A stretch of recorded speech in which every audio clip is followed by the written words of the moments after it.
नमस्कार दोस्तों। पुरी के विश्व प्रसिद्ध जगन्नाथ मंदिर के बारे में कौन नहीं जानता।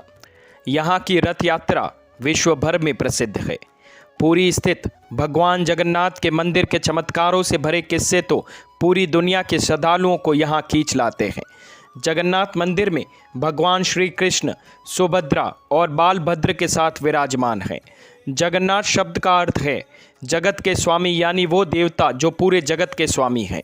लेकिन क्या आपको पता है, प्रत्येक साल एक ऐसा वक्त भी आता है जब भगवान जगन्नाथ बीमार पड़ जाते हैं, जिसकी वजह से उन्हें एकांत में रहना पड़ता है। ये ठीक वैसा ही है जैसे कोरोना महामारी के दौरान किसी कोरोना के मरीज को क्वारंटाइन होना पड़ता था। लेकिन ऐसा क्यों होता है और ऐसा कब होता है, बस इतनी सारी जानकारी के लिए हमने आपके लिए एक वीडियो बनाया है। इस वीडियो में आपको हम बताने वाले हैं आखिर क्यों और कब पुरी स्थित भगवान जगन्नाथ बीमार पड़ जाते हैं। उड़ीसा प्रांत में जगन्नाथपुरी में भगवान श्री जगन्नाथ के एक भक्त माधवदास जी रहते थे। माधवदास जी अकेले रहते थे और भगवान का भजन किया करते थे। हर रोज़ श्री जगन्नाथ प्रभु के दर्शन करते और अपनी मस्ती में मस्त रहते थे। वे सांसारिक जीवन से कोई मोह माया नहीं रखते थे, ना ही वे किसी से कोई लेना देना रखते थे। प्रभु माधवदास जी के साथ में अनेक लीलाएं भी किया करते थे। एक दिन की बात है, अचानक माधवदास जी की तबीयत खराब हो जाती है और उन्हें उल्टी दस्त का रोग हो जाता है।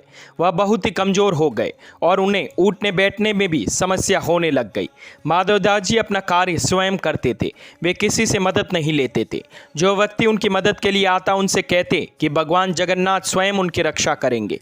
देखते ही देखते माधवदास जी की तबीयत बहुत ज़्यादा खराब हो जाती है और वे अपना मलमूत्र वस्त्रों में त्याग देते थे।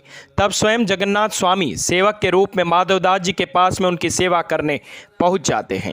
माधवदास जी के गंदे वस्त्र भगवान जगन्नाथ अपने हाथों से साफ करते और उन्हें भी स्वच्छ करते थे। उनकी संपूर्ण सेवा करते थे। जितनी सेवा भगवान जगन्नाथ करते थे शायद ही कोई व्यक्ति कर पाता। जब माधवदास जी स्वस्थ हुए तो उन्हें होश आया। तब भगवान जगन्नाथ जी को इतनी सेवा करते देख वे तुरंत पहचान गए कि यह तो मेरे प्रभु ही हैं। एक दिन श्री माधवदास जी ने प्रभु से कहा, प्रभु आप तो त्रिभुवन के मालिक हैं, स्वामी हैं, आप मेरी सेवा कर रहे हैं। आप चाहते तो मेरा ये रोग भी दूर कर सकते थे, रोग दूर कर देते तो ये सब आपको नहीं करना पड़ता।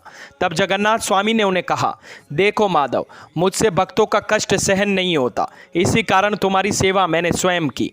जो प्रारब्ध होता है उसे तो भोगना ही पड़ता है। अगर उसको इस जन्म में नहीं काटोगे तो उसको भोगने के लिए फिर तुम्हें अगला जन्म भी लेना पड़ेगा, और मैं नहीं चाहता मेरे भक्त को जरा से प्रारब्ध के कारण अगला जन्म फिर से लेना पड़ जाए, इसलिए मैंने तुम्हारी सेवा की। लेकिन अगर फिर भी तुम कह रहे हो तो भक्त की बात नहीं टाल सकता। अब तुम्हारे प्रारंभ में 15 दिन का रोग और बचा है, इसलिए 15 दिन का रोग तू मुझे दे दे। 15 दिन का वो रोग जगन्नाथ प्रभु ने माधवदास जी से ले लिया। तब से भगवान जगन्नाथ जी इन 15 दिनों में बीमार रहते हैं।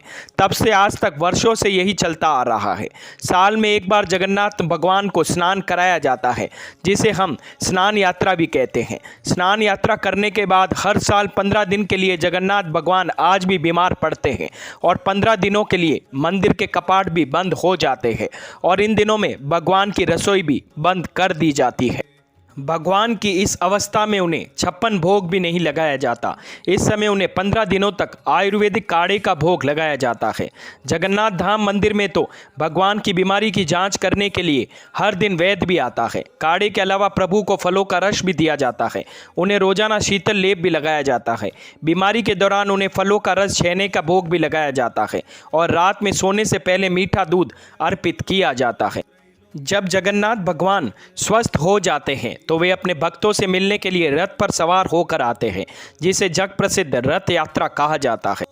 यह रथ यात्रा हर वर्ष आषाढ़ मास की शुक्ल पक्ष की द्वितीया तिथि को निकलती है। तो दोस्तों, कैसी लगी मेरी ये जानकारी? अगर मेरी ये वीडियोज़ आप लोगों को पसंद आते हैं तो प्लीज़ लाइक, शेयर, सब्सक्राइब करना ना भूलें और हाँ, कमेंट करना भी ना भूलें। धन्यवाद।